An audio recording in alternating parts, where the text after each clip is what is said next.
If you think about it, NFT is something that's developed not on Bitcoin, somewhere else, brought back to Bitcoin through ordinals.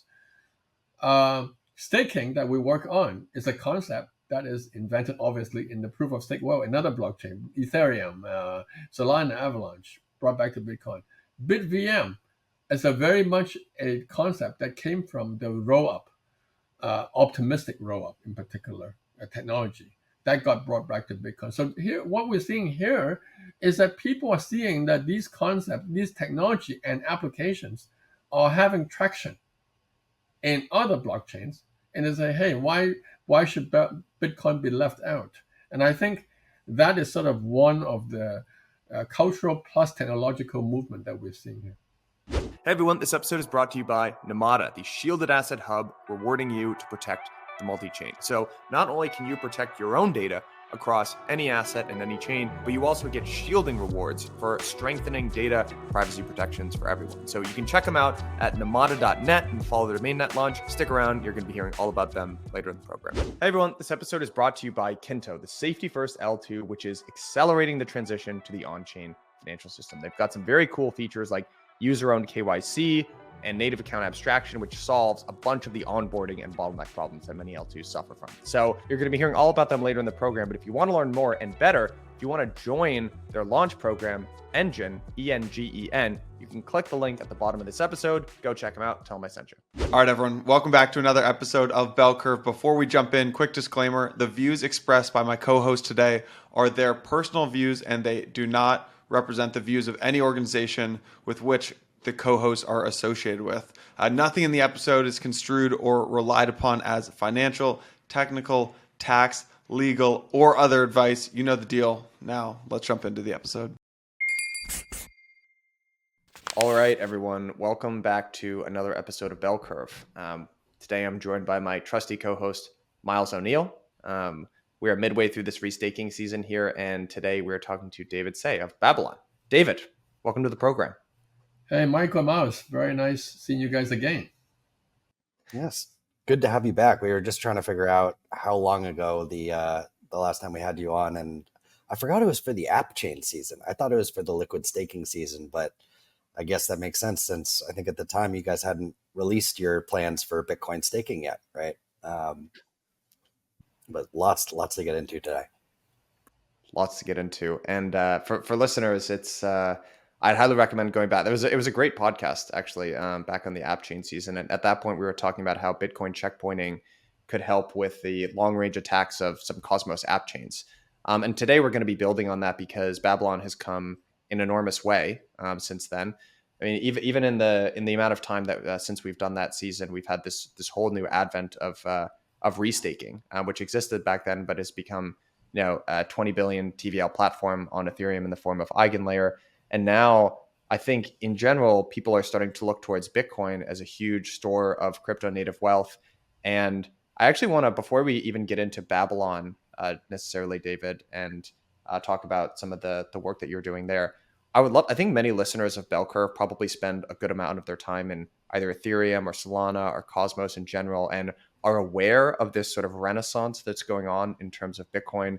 They see ordinals, L2s, staking via Babylon, etc. But they're not really sure like what's going on and this sort of changing of the guard and the cultural change that's happening over there as well. So for folks who might not be as in the weeds of the Bitcoin ecosystem as you are, can you just kind of walk us through what's been going on over the course of the last year? What are some of the big like research changes, technological changes that have enabled what's going on Bitcoin, and then where does Babylon belong in that framework? Yeah, so that's a great start to our conversation. So, Bitcoin is the first blockchain ever, right? Bitcoin is what everything got started. But over the years, the developers' attention has shifted to new blockchains, Ethereum being one of the first ones. But you mentioned Solana, Avalanche, Cosmos. All these are essentially new blockchains that are built by founders who are kind of frustrated with the Bitcoin, the limited programmability of Bitcoin, and they want to do more. So give a good example of Sunny. I'm sure Sunny has appeared in this program at some point. Sunny was actually a Bitcoin maxi. He wanted to build on Bitcoin, and in some sense, his vision for Cosmos is sort of the app chain for Bitcoin in some sense. And so what happened in the past 1 year, I think there are several interesting things that happened. One is that a few years ago, there was a upgrade called a taproot upgrade. Okay. So in Bitcoin things happens like the Olympics. Okay. Once every 4 years, things happen. All right. So typically an upgrade happens once every 4 years. Halving happens once every 4 years. So everything is like once every 4 years. And the last last upgrade was about, I don't know, 2020, around there, 2021, Taproot upgrade.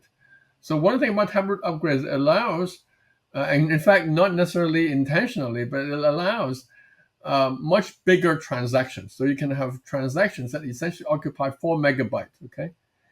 And at some point, someone figured out that, hey, you can actually use that to mint NFT on Bitcoin.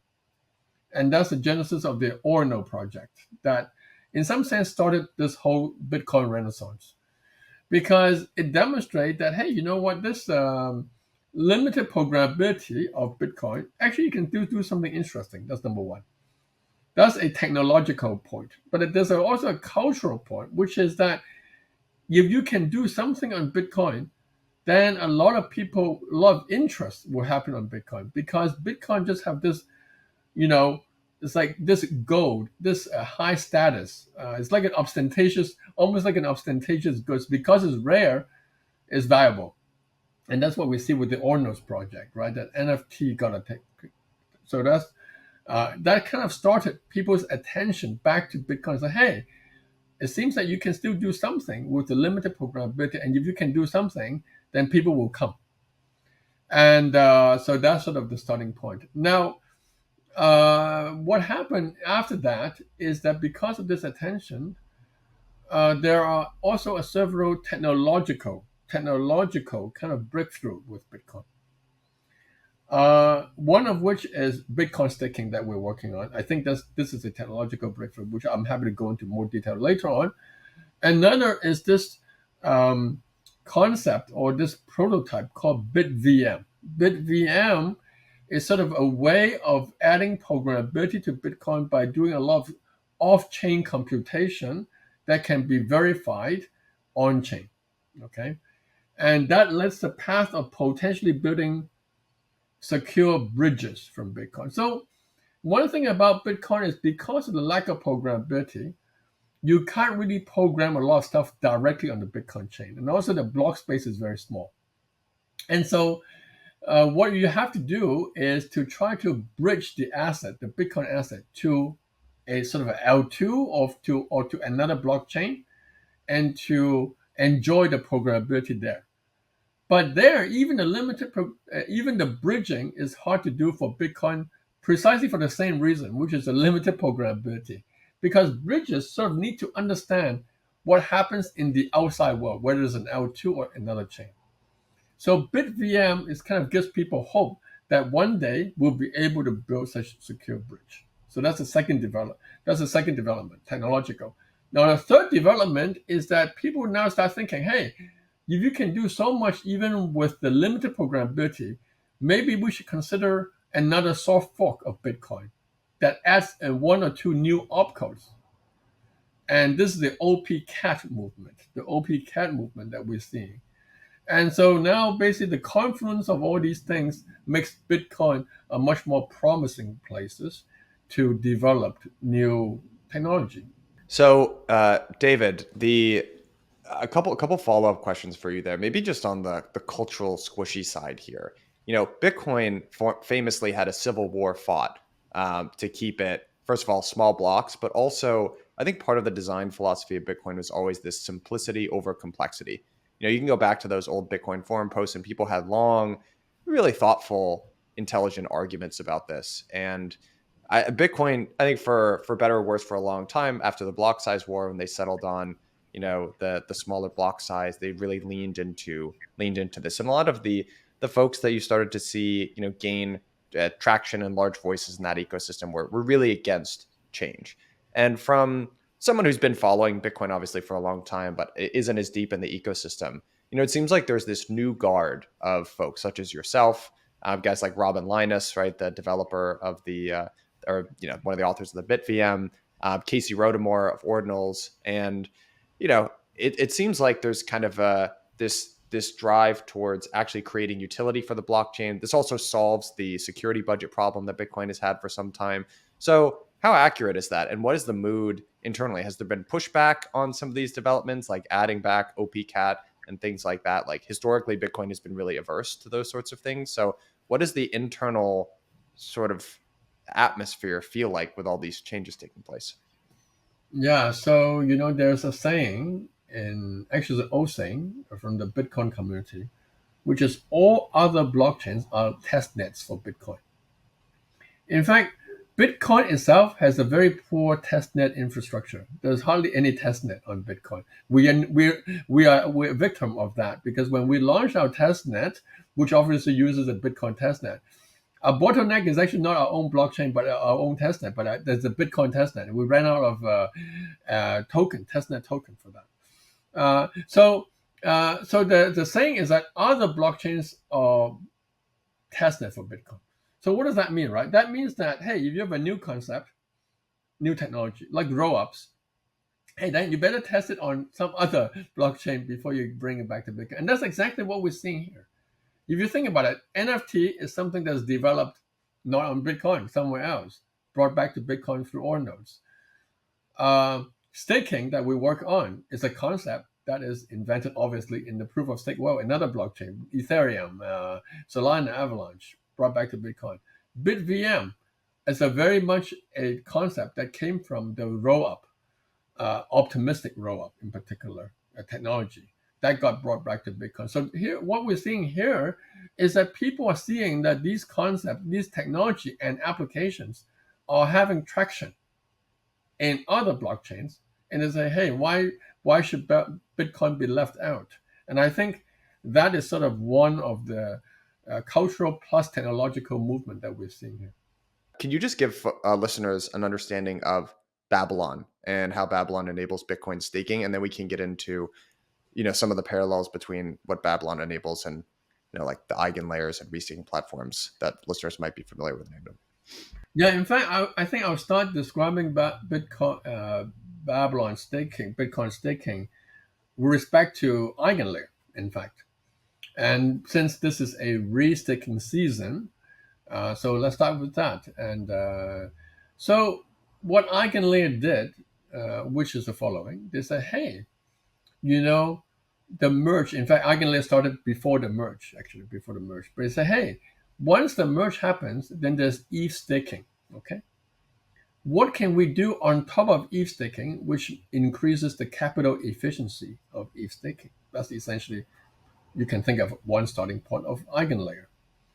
Now, if you think about that in the context of Bitcoin, because ETH is a very valuable asset, obviously, but what is more valuable than ETH is Bitcoin. Bitcoin is about 3 times, 2.5 times, depending on what time you look, size of Bitcoin, 1.3, 1.4 trillion. So then the first step, you're stuck, because obviously Bitcoin doesn't have staking. Okay, because Bitcoin is proof of work. So therefore, there's no way to build an eigenlayer for Bitcoin, because Bitcoin doesn't have staking. So what we did is that we said, hey, let's take a first step, which is let's build Bitcoin staking. But now, because Bitcoin is proof of work, we can't use that asset, the Bitcoin asset, to secure Bitcoin chain, unless we decide to change it to proof of stake. And obviously, that is not going to be a path that any startup would take. So then that's where the eigenlayer concept becomes viable, because eigenlayer basically says that, hey, you can actually use an asset to secure another chain, another AVS. And so in some sense, what we're doing is we're combining e-staking and eigenlayer restaking into one package, and we call it Bitcoin staking.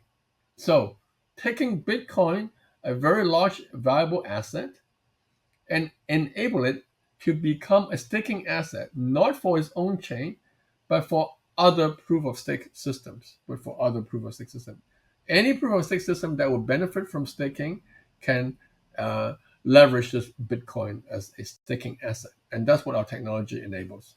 I think that's super helpful. And maybe just to double click a little bit more into like the technical design differences between Babylon and Eigenlayer, just since folks know Eigenlayer and really the value prop as well. So the Eigenlayer, if you need basically a network of operators and economic stake, right, to secure those operators, they make both of those things very easy. Because Ethereum has thousands of operators already, or maybe hundreds of individual operators. And for Babylon, the economic stake story makes sense now, right? You can basically aggregate a bunch of Bitcoin on Babylon that is going to go provide economic security to other networks. But what about the operator side? Is that something that you guys are interested in providing as well, where maybe it's operators of the Babylon chain that are also going to go secure these other external networks? Or is it more, hey, we're really focused on the economic security side, you bring your own operators, and we'll give you infinite amounts of economic security? So operators are a very, very important part of the Babylon protocol. So in fact, we have one dedicated team member just to collaborate with operators. So who are these operators? These operators are just existing validator companies like P2P, Figment, etc.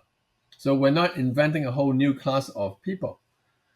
Now, what we asked them to do, for the Babylon protocol, is to provide a service, what we call a finality provider service.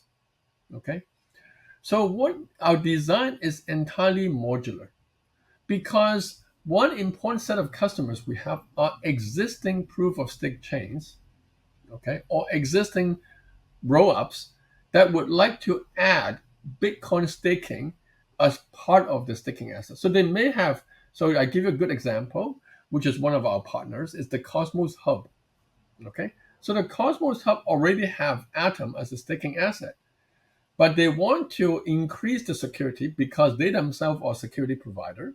They want to increase the security by adding Bitcoin. So Atom is a reasonable size asset, say 4 or 5 billion. Bitcoin is 100 times that, right? Yeah, is it about 100 times that? Yeah, maybe more than 100 times even, a few hundred times.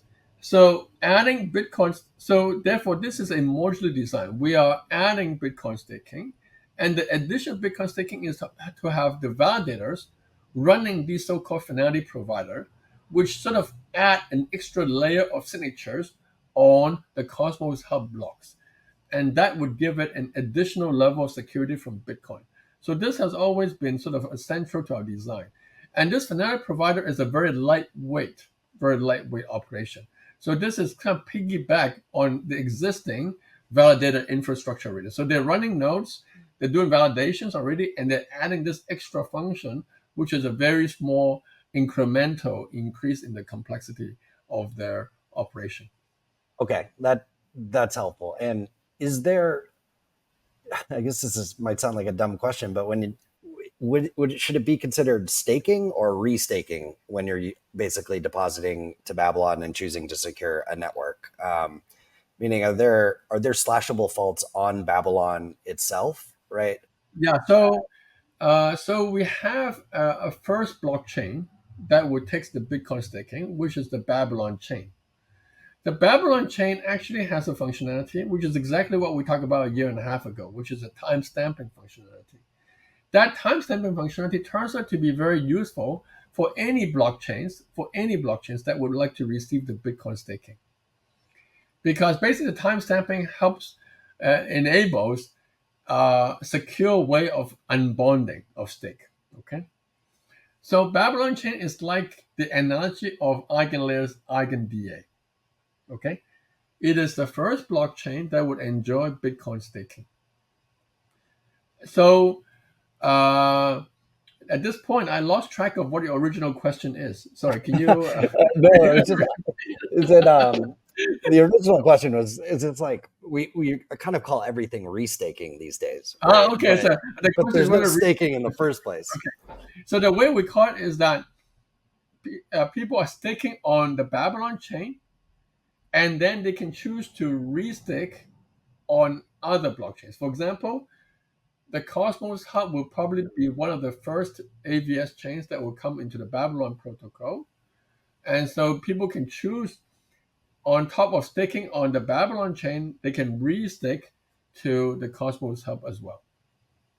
Okay, that's super helpful. And maybe just to tease out a couple more design differences. We have this concept of pooled versus attributable security with EigenLayer, or pooled versus isolated security. Now, is So that what's possible? what's the first name? Pooled. So when you're basically Pool. restaking the same assets to multiple AVSs, right? Or you would Oh, okay. restake to an operator who secures multiple AVSs. And I'm curious, with Babylon, does that concept also map over where the same Bitcoin could be, restaked to multiple different consumer chains, including the hub or different Cosmos chains? Or is it, are there differences in the design that make it, I guess, isolation, right? A requirement saying like, Yeah. okay, you can only So restake before to I one answer that place at a question, time. before I answer that question, maybe I will say a few words about sort of a little bit of an under the hood thing, which is what is the so because the audience may say, hey, wait a minute, you were just telling us that Bitcoin doesn't have a smart contract, and we know that EigenLayer has smart contracts. So how can you do what EigenLayer is doing? So that doesn't seem to make sense. So it turns out that although Bitcoin doesn't have a smart contract, it has a scripting language. Okay, and we were able to write the staking contract. Okay, entirely on Bitcoin natively using the scripting language. So very importantly, we never moved the Bitcoin from Bitcoin to say the Babylon chain and then work from there. That could be one design, but we decided not to do that because why? Because that would involve bridging. And bridging is what a lot of people want to avoid in the first place. And so our design is entirely natively staked on the Babylon chain, but we figure out a way that it can provide security to proof of stake chain. Okay. Now, the staking contract basically has a part called a slashing condition.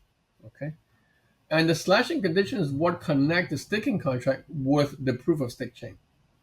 And so our technology allows one to specify a staking transaction that has multiple slashing conditions if they want to stake to multiple chains. So that's where the Okay, multiple. that's where it comes in. Yes. Yeah, and I think that speaks to I think some of the advantages and disadvantages of building on Bitcoin itself. I'd say maybe one advantage is that we talked to Sriram a couple episodes ago about the complexity of enabling native staking and native restaking, right, versus just LSTs, and you have basically to communicate with a consensus layer, which is very challenging. And for you guys, it's more about how do you communicate without to the proof of stake chain without any smart contracts. And so I'm curious, of all the things that you've built so far, has that been the most challenging to Yeah, figure I out? would say it's the biggest innovation that we came up with, which is to allow the proof of stake chain to communicate the slashing events back to the Bitcoin chain when slashing needs to happen. So the thing about slashing is it's a bit of a strange thing because in a proper operation of a proof of stake chain, slashing should never happen. However, your technology should always allow the possibility of slashing so that it can be an effective deterrent to bad behavior. And we figure a way to essentially communicate the slashing event back to the Bitcoin chain. Because you remember what I mentioned earlier is that one of the challenge of the Bitcoin chain, because of the lack of smart contract, it also makes Bitcoin chain very difficult to communicate with. It's like a dumb person. You keep on telling him something over and over again. He just didn't get it. He just didn't get it. Uh, but here, what we figure out is that Bitcoin is not dumb. Bitcoin is a simple person. It's a simple person. There's a difference between simple and dumb. And because of the simplicity, we are able to sort of use cryptography to help Bitcoin a little bit, and that's enough to communicate the slashing event back to the Bitcoin chain. And as you mentioned, right, the really important thing about Bitcoin is the simplicity. And in some sense, the simplicity is actually helping us here in a sense that you can't write very complicated contract on Bitcoin. And therefore, from a security point of view, it's actually much easier to audit. It's actually a very small number of lines of code, the scripting contract. And so is because there are very limited things you can do, there are very limited good things you can do, there are also very limited way of making mistakes. So that's the interesting design environment of the Bitcoin chain. Hmm. Well, I wanted to get a sense of that, David, and poke a little bit, because my understanding, right, of Bitcoin scripting language is exactly what you just said, is that it's much more limited in terms of functionality. And so, again, maybe for folks that have a mental model for what's possible via EigenLayer and what that setup kind of looks like, or is there, what like limitations do we have around the world of like staking and restaking for Bitcoin that might not exist for some of the other like smart contract chains out there? Yeah. So to give an example, using our own protocol as an example, right? So a typical slashing event, a very important slashing event, is a so-called double sign. So if you go back to Nakamoto's white paper, he said the whole design of Bitcoin is to solve the double spend problem. Is to solve the double spend problem. And so double sign is related to double spend. That means that the validator is trying to sign two blocks to fork the blockchain.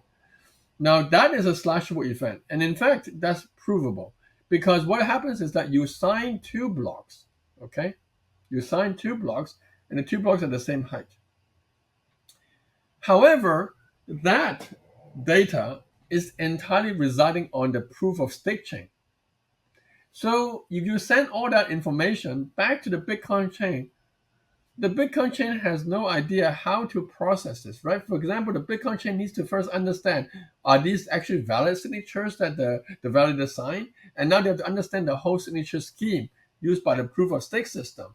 And so how do you program all that in Bitcoin is almost impossible, okay? Whereas on Ethereum, you can program that relatively easily as a smart contract, okay? And that's essentially what EigenLayer do. EigenLayer smart contract are basically to program various slashing conditions, okay? Various slashing conditions.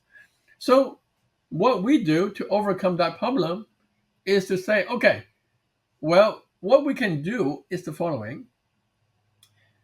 We can do is that we can design a cryptographic scheme so to add a little bit more complexity in the proof of stake chain so that when you do the double signing, then the private key of the validator will get leaked to anybody observing the block. So now we can build a set of so-called watchtowers, like in optimistic rollups, that can just inspect, and once they observe some strange situation like double sign, they can extract the private key of the validator, and they can just use that private key to spend the Bitcoin that is staked, or a fraction of the Bitcoin that is staked. So the thing is that Bitcoin doesn't understand much, but it does understand that, oh, if someone has the private key, then they can sign to spend the Bitcoin. So that it understands. And that is the only functionality we need because of our cryptographic innovation that we did.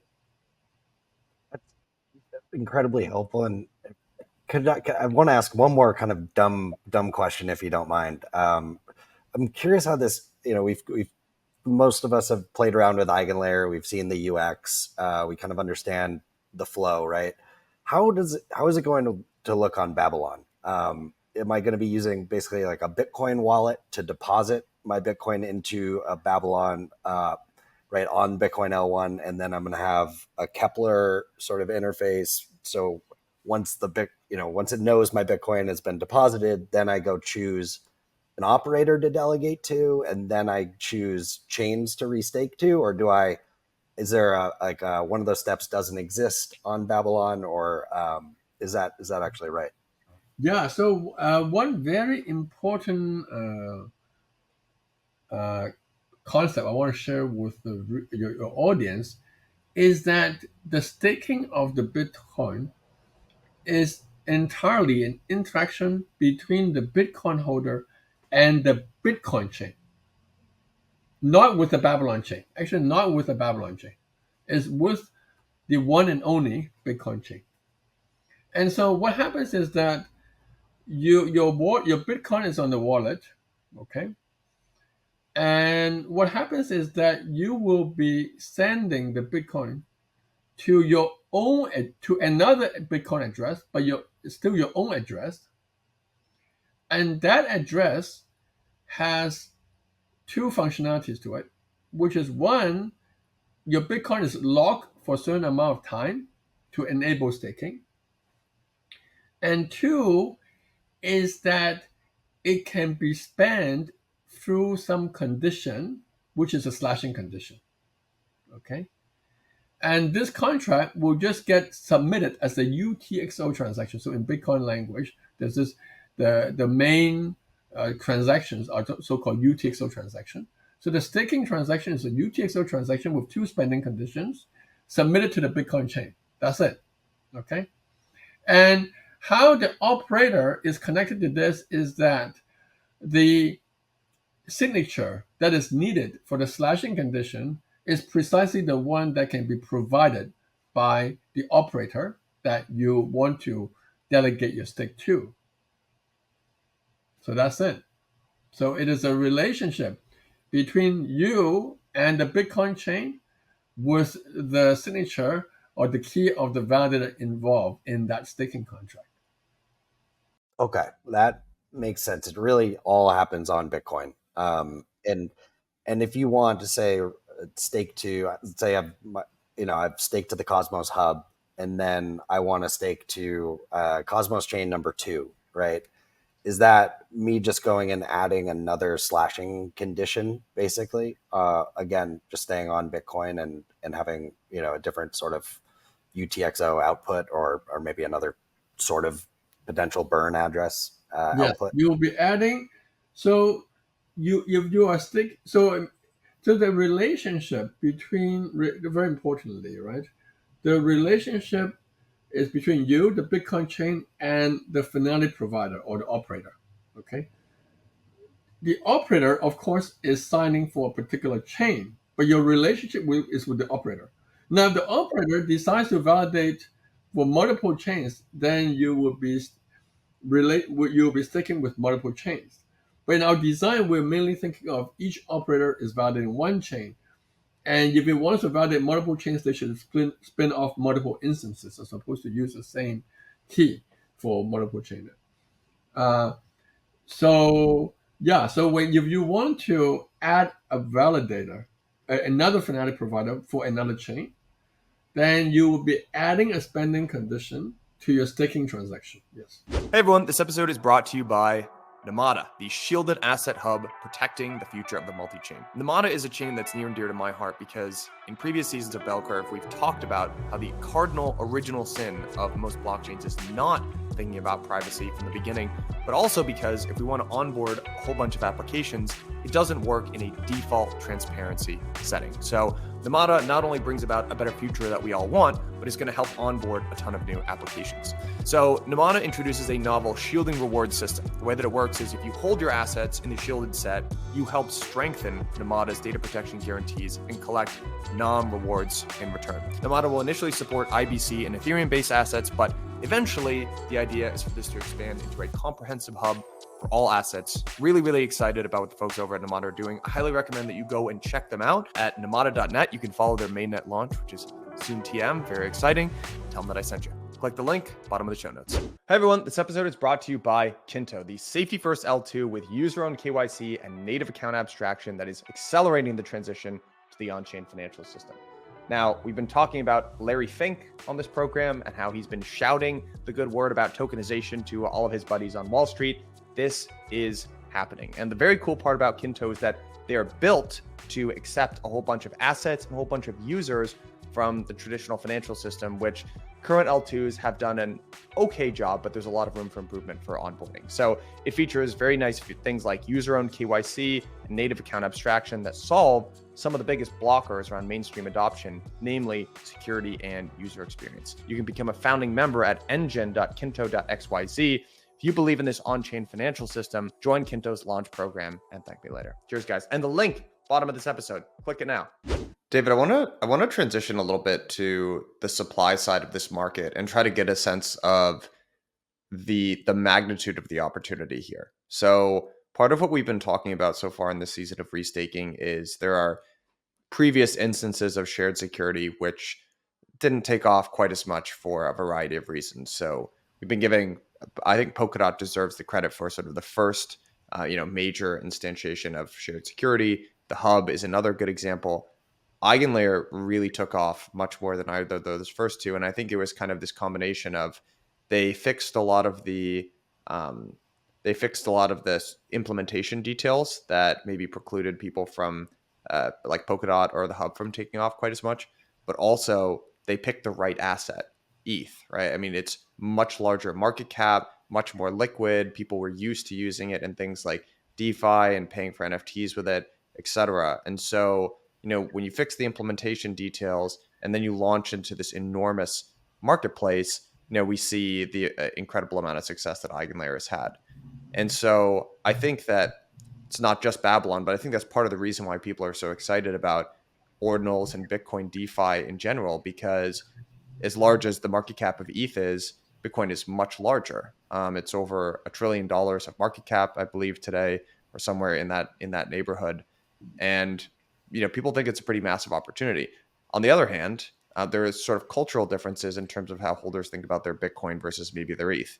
Again, in Ethereum land, people are used to paying for things, and like they're used to paying gas, and they're used to staking, like moving their ETH into smart contracts and borrowing and lending and doing all this stuff. And they're not really used to that in Bitcoin land. So can you give us your sense of, how do you weigh these different factors, maybe the pros and cons of the Bitcoin versus the ETH opportunity set and rough size? Yeah, so that's a really good question. So I think to a first order, right, the Bitcoin is a very big asset. It's like 3 times more of Ethereum. And I think you're right. I think EigenLayer took off as compared to, say, the Cosmos Hub or the Polkadot. Is one of the main reasons is the huge size of this Ethereum asset. And the timing is impeccable in the sense that the merge. So in some sense, Shriram is a risk taker because he launched EigenLayer before the merge happened. Who knows whether the merge will happen or how long it takes to happen, because there was many delays of the merge. So I think he bet very correctly that the merge will happen, and it happened in good time. So so Bitcoin is a very big asset. Now, you can think that indeed it has less use cases. So I think the main observation is that the fact that Bitcoin has very little use cases, okay, as compared to Ethereum, is a little bit of a double-edged sword. Because on the one hand, maybe you can say that the people are not very used to it. But on the other hand, is that right now it's just, if you ask any Bitcoiners, what did they do with the Bitcoin? 99% of the time, they will say nothing. It just sits on the wallet. Now, Bitcoiners are not really like some alien people, unlike you and me. They are also people, they're also investors in some sense in the crypto community. And in fact, many of them probably also hold ETH. Okay? So they know that the ETH is useful. They know that they can stake the ETH. So therefore, out of this 1.4 or 1.3 trillion Bitcoin, I'll bet just like EigenLayer bet on Ethereum staking. Our bet is that there will be a substantial number of people, Bitcoin holders, the Bitcoin, that will be eager in participating in the staking market, provided they can do it in a very secure way. And that is the product that we're producing to satisfy that demand. Supply, I should say, supply. Exactly. Yeah.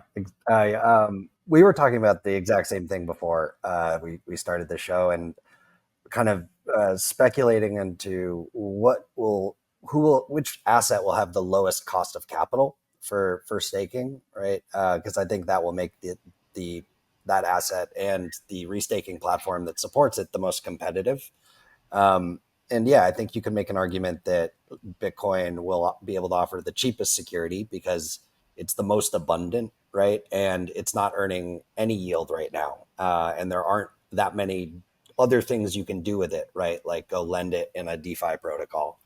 But at the I same think, time, I think, yeah, go for it. yeah, I think one very important point to think about yield, right? Think about yield for Bitcoin is that unlike Polkadot or Cosmos Hub or the Cosmos, those restaking or those security sharing solutions are very ecosystem centric.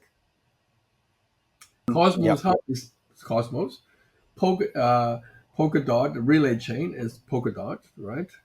But Bitcoin is like a universal currency. Lots of people have Bitcoin. So therefore, there's a much bigger opportunity to use Bitcoin as a staking asset across many, many different ecosystems. And therefore, there's much more opportunity to get restaking yield from Bitcoin. Because now you don't need to secure only one chain in one ecosystem, but you can secure multiple proof of stake systems. And so, even though perhaps, so therefore, the advantage is that now the Bitcoin can a chain can only need to provide a very relatively small yield to Bitcoin, but because it's universal, there could be multiple chains aggregating this yield to still gives a good yield generation for the Bitcoin holder. So I think that is another angle that I would like to mention. Yeah, and I think we have a few more questions because I really want to dive into the demand side of the market, basically what you're seeing on that, which I think you're touching on right now. But quickly before we do, I am curious who are the stakeholder types on the supply side that you've been chatting to the most, that are the most interested in basically finding restaking yield for their Bitcoin. Are you talking to a lot of miners, right, that are thinking about long term sort of security budgets and how they're going to be profitable, right? Or are you talking to kind of like crypto native whales? I'd be curious if there's any, or funds, Yeah, right? Are there any? we're talking to anybody who has Bitcoin. You have Bitcoin? I'll talk to you, okay? Uh, uh, yeah, so yes, miners is one side, and a very important class are basically wallets and custodians because they have a lot of customers. So, for example, a wallet like OKX wallet, they know that there are hundreds of Ks of Bitcoin for their customers. They know that they're idle because they monitor what happens to those Bitcoin. So they know that if they integrate with us and provide a very good staking UI to their customers, then a good fraction of them would join our platform through the wallet. So we are, we are not really a sort of a retail. So we don't, go and talk to every individual customer. We do talk to some of them to do educational thing. But in terms of the integration effort, we try to integrate with wallets, with custodial, and so forth, so that they can be our channel for their customers to bring into the protocol. So that's sort of our main strategy. Like, for example, with Kobo, we just had an announcement of integration with Kobo. Kobo is a very important custodial services that many miners uses because Kobo is actually started by F2 Pool F2 Pool co-founder. Mm. One more question for you, David, on this side of things before we get into the demand side. So, or maybe just almost like a closing point, which is I got to give credit to David Soroy from Alpine Labs, who gave me this word, virgin ground, actually, for Bitcoin. And Miles and I were having a conversation actually last night about something kind of unrelated, but this idea of sort of fragmentation. And it does strike me that, I think when you talk to some folks, especially in the Ethereum ecosystem, they'll say this like, well, the Bitcoiners just want to, bury their, if they died with their cold wallet in their hand, it'd be like with all their Bitcoin, it'd be a life well lived, right? Like that's, but I agree. I think that there are, Bitcoiners are not so different. Like I have a lot of Bitcoin as well. Like that was what got me into crypto originally. And I think you actually have a couple of proof positive points where, like, for instance, when BlockFi was in existence, like that was super popular with the Bitcoiner community, right? That they wanted yield on their Bitcoin. And because you actually don't have many choices for what to do with your Bitcoin, I actually think that it could go the other way. And there's like less competing interest for what to spend with. So yeah, I think the combination of the higher market cap and fewer choices actually could be super. I agree with you. I think it's a double-edged sword and it could cut the other way. That argument really resonates.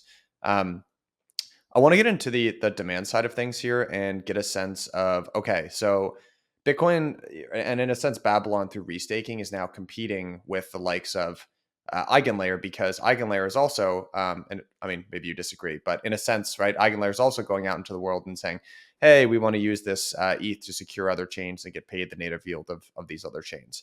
And so I want to get a sense from you of like, what does the opportunity set and world on the demand side of things look like for Bitcoin restaking? There are obviously some like Bitcoin native solutions, like probably the Bitcoin L2s, I would guess, are like kind of the most obvious one. But I also want to get a sense of like, even outside of that, like where does Babylon see opportunity? Yeah, I think I think the focus of Eigenlayer and the focus of Babylon on the demand side is a little bit different. Of course, there's some overlap, but I think their focus has always been on innovating new AVSs on the Ethereum ecosystem. So if you look at the mainnet, the AVS they launched, many of them are new AVSs. They are not existing chains. So whereas our focus has been earlier days on sort of existing chains or existing ecosystems who would like to get Bitcoin staking. So that's one side. And the other side where there's very little overlap is the recent excitement with Bitcoin L2. Okay. Because people want to build Bitcoin L2, our protocol becomes a very natural security sharing mechanism for them to share the secured Bitcoin. So because if you're L2, then you're supposed to get security from Bitcoin. How do you get security from Bitcoin? Bitcoin staking, it becomes a very important form of security for them. So a lot of our partners that we have been integrated working with are Bitcoin L2. So I think those are the sort of the two big classes. Examples like Cosmos Hub, Osmosis that we've been talking to, and several other chains, uh, uh, and then the Bitcoin L2 world. I'd love to understand a little bit more about what the restaking use cases are in the Bitcoin L2 world. So of course, we have like a ton of these roll-up microservices, or really just microservices that are targeting roll-ups that are built on Eigenlayer, including obviously EigenDA itself, that are providing all sorts of things, right? But I'm curious the same categories like map over perfectly to Bitcoin and its L2s, or maybe you guys are starting off with something as simple as just securing the trust minimized bridge, right, between Bitcoin and the L2 itself, or maybe it's a sequencer, right? Yeah, I have to tell you, the bridge is a longer term roadmap. Bridge is probably one of the hardest problem in Bitcoin to solve. I mentioned BitVM, right? But BitVM is still in his a little bit of more of an experimental stage. So Robin Linus, the inventor of BitVM, is actually our collaborator as well. We work together with him on Bitcoin staking actually. And so we know that there's still a lot of experimentation of different architectures of BitVM, how to reduce the cost. The cost is still very high on the Bitcoin. The transaction fees are very high, etc. So it's still a little bit early. So our current main use case for rollups, L2 rollups on Bitcoin, is to provide what we call fast finality. We just actually published a blog on this. Bitcoin secure fast finality. The problem with Bitcoin rollup is that Bitcoin is very slow in achieving finality. And so if you have to go back and use the Bitcoin finality, which is like 6 block deep or 10 block deep, that will take you hours to get finality. Okay. And by using Bitcoin staking, we can help the rollup to get fast finality. So that's the main technology that we are building in conjunction with the RAS. So the RAS like Outlayer are collaborating with us, and they will be providing Bitcoin staking as sort of one of the option for people to build rollups. When they build rollup, they can pick Bitcoin staking to get fast finality. So that's what we are working on right now on the rollup side. Okay, because yeah, I think the two obvious downsides of building a rollup on Bitcoin to me are it's the time to finality and just the cost of posting any data on Bitcoin. So are they're That is a data posting? availability. Yeah, that is a data Right. availability problem. Yeah, So right. yes. Okay, are they basically using Babylon's like checkpointing services to increase the speed to finality, or No, am no, I? no, Oh, no, no, okay. no. It's using Bitcoin staking to achieve. So it Oh, turns okay. out Okay. that Got Bitcoin it. staking is not only useful for proof of stake chains, but you can use it for rollup as well. Because rollup is like a so-called sequencer. The sequencer is like a single node proof of stake chain. And so it turns out that we figured out only very recently, actually, that Bitcoin staking can also increase the security of that centralized sequencer. Interesting. Yeah. Okay. Yeah, I'd love to We learn more just about published that. a blog on that about 2 weeks ago. So welcome to Okay, take great. a look. And then the other side of your, I guess, the demand side of the marketplace, obviously, Cosmos is kind of the natural place to go, right? Given that Babylon's a Cosmos chain, so you can communicate with those chains very, very easily. And I don't know, is it fair to say that maybe Babylon and Bitcoin is going to have more success with, I would say, like Cosmos and other smart contract app platforms because they don't view Bitcoin as a direct competitor with their ecosystems, right? There's no like smart contracts on Bitcoin, or is it mainly just because Bitcoin is this asset that probably the only asset that everybody in crypto all holds and all feels affinity for? I think Cosmos and Bitcoin, there's some very natural synergism because, as you said, Bitcoin has no smart contract and therefore is not really competing in terms of the services that the Cosmos chains provide. Also, Bitcoin is a very big asset. And actually, what's happening here is that maybe I should mention something. Um, is that a lot of people are now building liquid staking protocol on top of Babylon. So think about what happens in Ethereum, right? E-staking, what is the first thing that e-staking enables was Lido, basically. So in some sense, many people are building the Lido for Bitcoin. On top of Babylon. Yeah. So then the natural narrative would be chains that receive Bitcoin staking can also receive the liquid token of the Bitcoin stake so that they can get security and liquidity. And liquidity is very important for many Cosmos chains. Right. And so would that LST be specific to the chain and operators that it's staked to? Meaning that, if let's say like the Cosmos Hub, if you're restaking your Bitcoin to the Cosmos Hub and you have, a receipt voucher, right, that's liquid on top of that, is that not fungible with, let's say, like a Babylon LST that's restaked to a different Cosmos chain? Yeah, so there are multiple LSTs and multiple design. The ones I'm familiar with is that they're non-fungible. Yeah. non-fungible. So the receipt is specific to the target chain which is minted. But that's really interesting, because I think we've talked about that on an earlier episode with Sam Hart and some other. We're talking about LRTs, and I think that explicitly translating security into liquidity is I'm actually surprised we haven't seen that happen with LRTs yet. But it sounds like that's something you're pursuing with Bitcoin, which is great. Yeah. So a few of them are launching probably around the same time as we're launching our mainnet. So, David, maybe zooming out of this for a second, and as we start to wind down here, help us understand. I don't want to push you into numbers or anything like that, but help us get an order of magnitude here in terms of what you're thinking about this ecosystem is going to look like. I think that eigenlayer, obviously, there are some core differences in terms of just the overall function and design of the marketplace and the chain, et cetera. But I think it caught us all by surprise in terms of just how quickly they started to see success.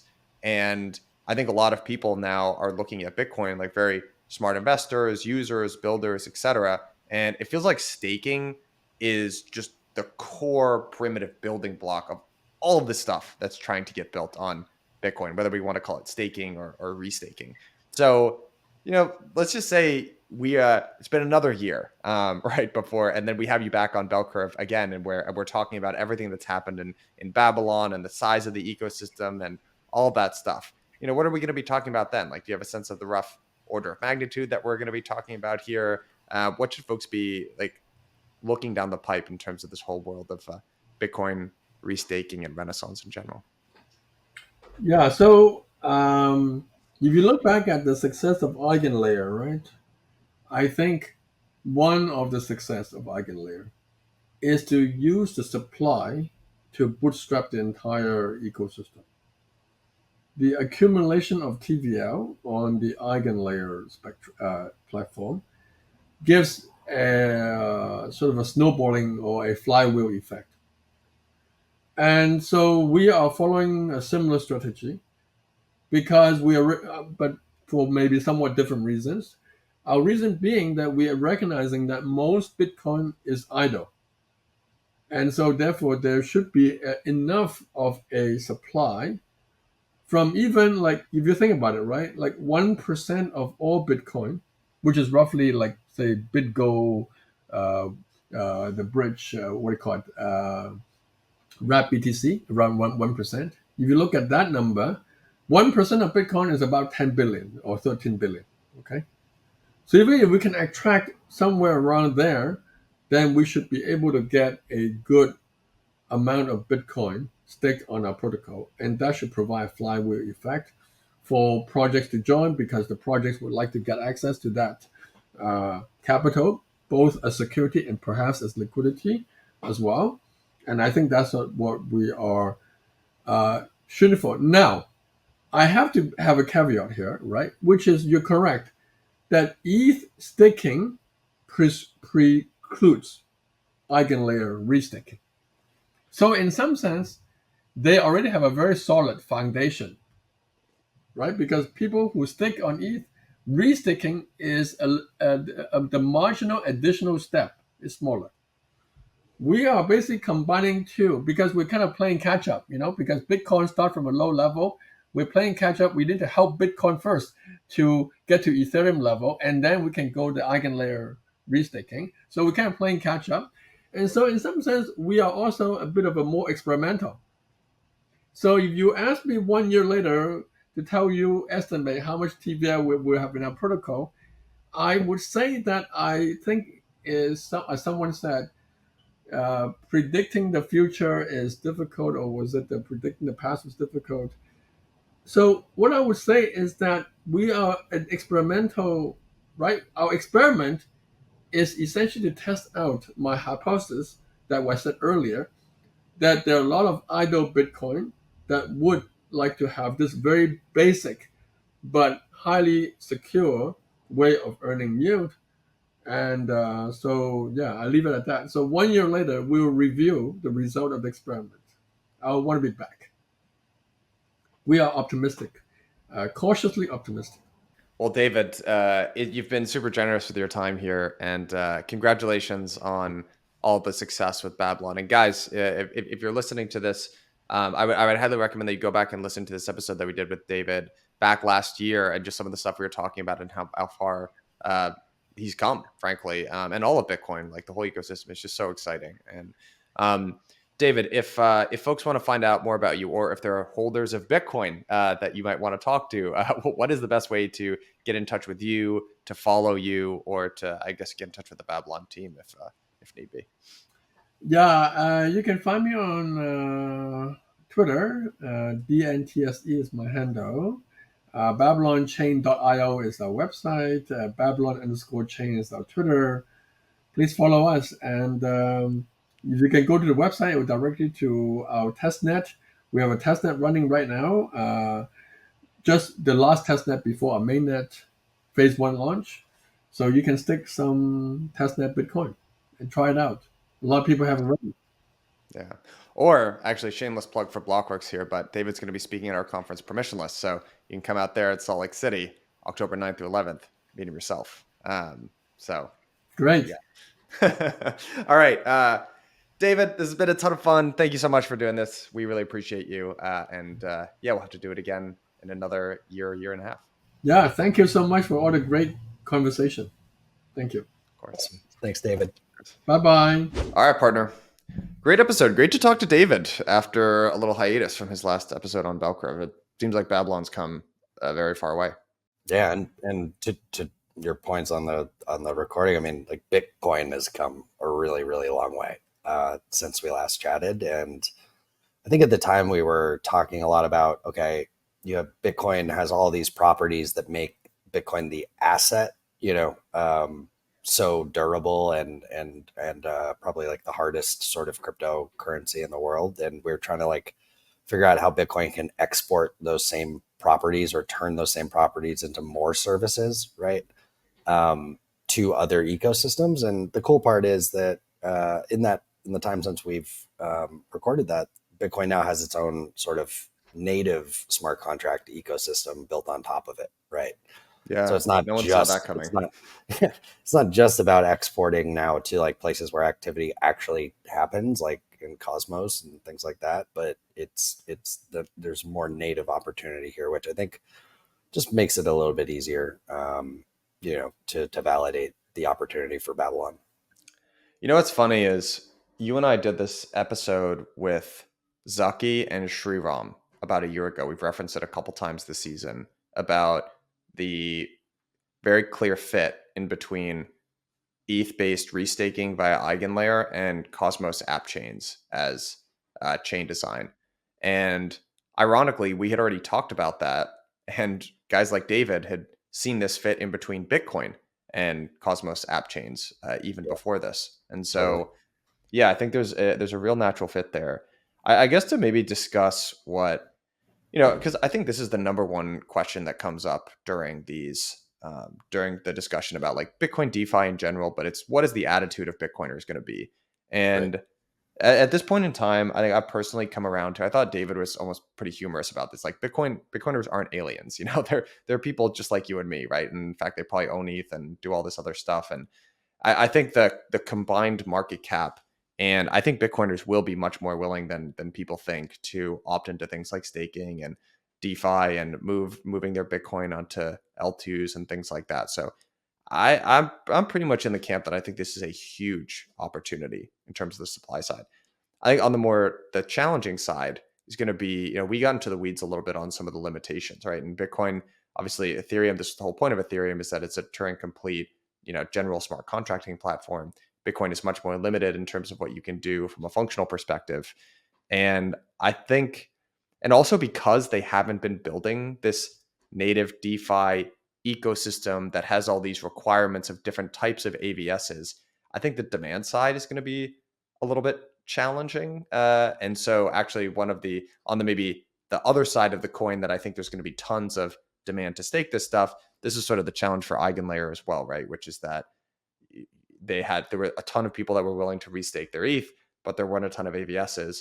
And I could actually maybe see that being even an even more exacerbated challenge for Bitcoin restaking, at least in the beginning. But what do you think? Yeah, no, I agree with that.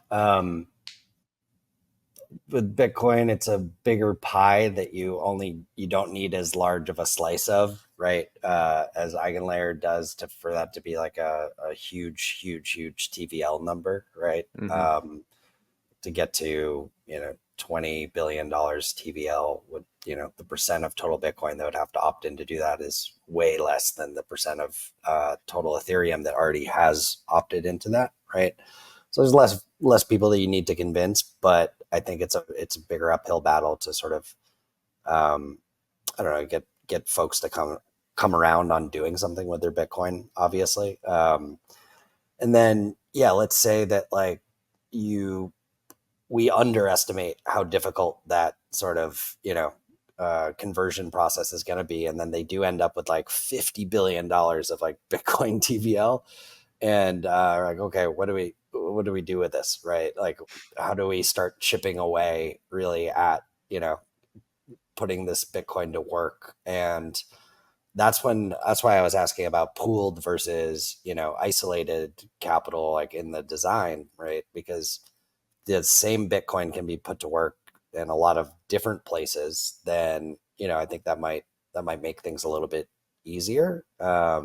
But if you're kind of having these like one-to-one sort of staking relationships, then it's just going to take a lot of those to get up to a point where you've even made a dent in what the TVL is. So I think it helps now that, again, like, it's not just looking at exporting Bitcoin to these other ecosystems, right, for security. Bitcoin can look just to its own rollups, right, as a source of demand. But there's no such like the concept of we've been talking a lot about this like feature edition, use case of restaking for Ethereum, right? We're talking about like proposer commitments and things that are happening, using restaking to basically optimize like L1 blocks. I don't, that's not obvious. It's not obvious to me, like, if any of that really maps over to Bitcoin. That said, I think everybody, is like, Bitcoin is less directly competitive with a lot of smart contract ecosystems, right? And so this whole idea of alignment might actually be, more widely applicable in the context of Bitcoin than it is for, like an app on, or like some part of infrastructure on Solana is never going to want to be like secured by restaked ETH, right? But you could see little factions of Solana or Cosmos really, interested in bringing over Bitcoin.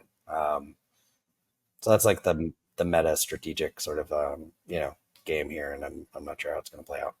I have here's maybe another mental model that you could look at for just restaking demand in general. Is you could look at some of this as being like ecosystem specific, and maybe that's a mix of feature addition that we've been talking about, like proposer networks opting into performing new tasks around consensus and things like that. And then maybe there are just going to be some things that there's like a middleware provider that only does things on Ethereum, and for reasons of alignment and maybe even like insurance and liability reasons, like it just makes sense to basically have most of your your restaked security purchased through denominated in ETH. But maybe there's another world, which is I can imagine a world in the future, right, which is this future that we all think we're going towards, where apps are much more ecosystem agnostic. And in that world, I think Bitcoin does very well, because in this world of like this future end state of like 5-ish years or 5 to 10 years, or God willing before 10 years, but there are large applications that aren't necessarily associated with any one ecosystem. And maybe restaking at this point is pretty commoditized, and it's like a back end design decision that you'd opt into in the same way that you're like a cloud based application that no one really cares or has to know about. It just works like this on the back end. And I think in that world, Bitcoin restaking does really well, because it is, first of all, you can procure huge amounts of cheap, Bitcoin security. And it also is kind of asset agnostic. And I mean, frankly, you've got companies out there in the real world that are holding it on their balance sheet already.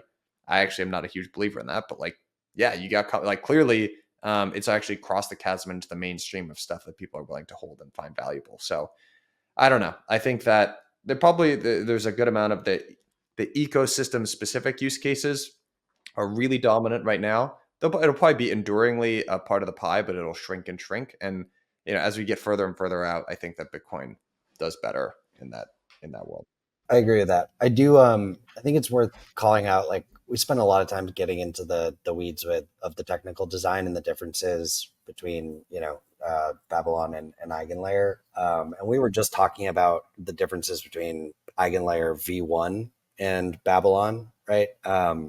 And we just had Ludwig and Lucas on, right, on the previous episode, and they were talking about the importance of attributable security, right? So Yes. security, like, basically insurance. And we talk about how that's like, you can't argue that that's a meme, right? And I think that's where Eigenlayer and other more programmable like services are probably betting on, in terms of long-term differentiation, because that's just more challenging to do, right? On a Bitcoin, something that's built on Bitcoin.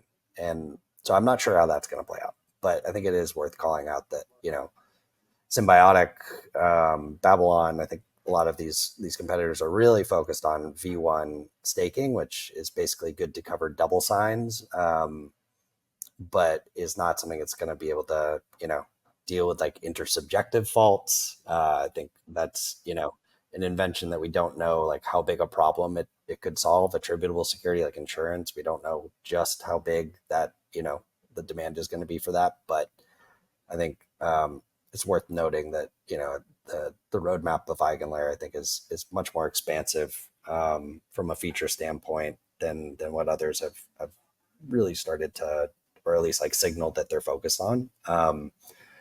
And that's not necessarily going to means that like Eigenlayer is going to win. It just means that they're betting on, additional demand from that, rather than saying like, this is the be all end all right now of restaking. Yeah, it's a really good point. I do think that I mean, just the technical limitations. I think it's just going to be difficult to know until we see it in production. The technical limitations of something like Babylon on Bitcoin versus, and no shade at the Babylon team, like they're excellent. It's more just like the core restrictions of like Bitcoin. And No, it's like it's amazing that they've been able to make any do it. Sort of programmability. Yeah, I agree. Okay, so here's something I'm interested in outside of restaking in general, but we've talked about how all these different blockchains we're all building the same thing. We're all converging on pretty similar design architecture where most of the computing work is done in some sort of async way and then proved via ZK, batched together, and then posted down to a chain, which is pretty dumb and unopinionated and like the bulletin board thing, right? And that's like what we're sort of all aligning on. But everyone's coming from different directions. Everyone has different levels of technical debt, and everyone is sort of optimized for something different originally. And yes, we're all going towards the same thing, but I do have a feeling that some of these small design choices that were made along the way and the path dependency is going to be somewhat significant here. Like Totally. I don't think it's really one for one that you can look at and say, hey, this was the restaking demand on ETH, and therefore it's going to be somewhat similar for Bitcoin and Solana and Celestia. There are core design decisions in those protocols that might impact the use cases and demand. Yeah. So totally. And there's they're at very different places in their own roadmaps, I think, as well. Like Opcat is going to be a very, very big deal for Bitcoin to start competing as like a in that bulletin board sort of like, I guess, value prop or like positioning, right, with Ethereum. In Solana, we're starting to see a couple roll-ups come together, and I don't know, like, yeah, go for it.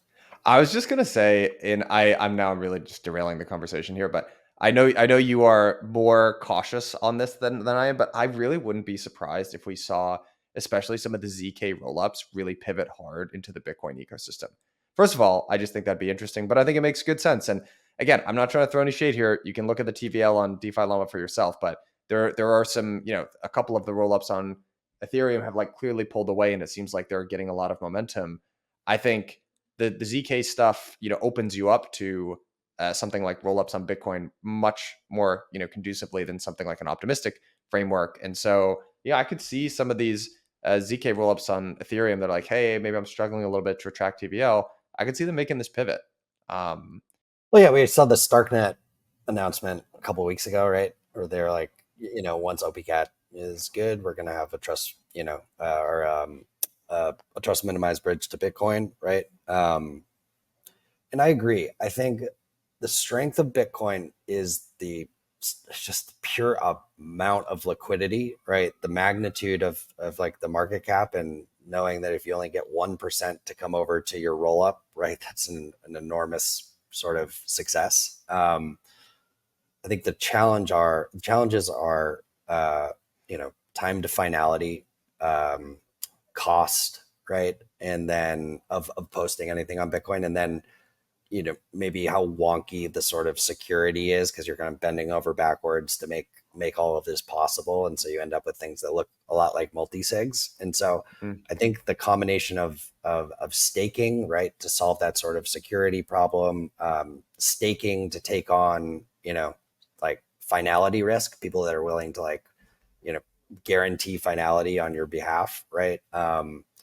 and then LSTs or LRTs, I don't know what you want to call them, right? Those they're super critical to unlock like the strength of Bitcoin, which is liquidity. And so what if you can get like, have the bridge and the sequencer secured through restaking, and then all of the capital that's been restaked to you can convert into an LST that you're able to use right on that roll up or on that app chain. I think that combines like, okay, you're using restaking to solve problems that are introduced by building on Bitcoin, and you're using, a liquid restaking token basically to unlock like the strengths of building on Bitcoin, which is liquidity. And it just sounds so wonky and like really challenging to interact directly with Babylon, and like just as it is with Eigenlayer, frankly. And like that's why LRTs were so successful in kind of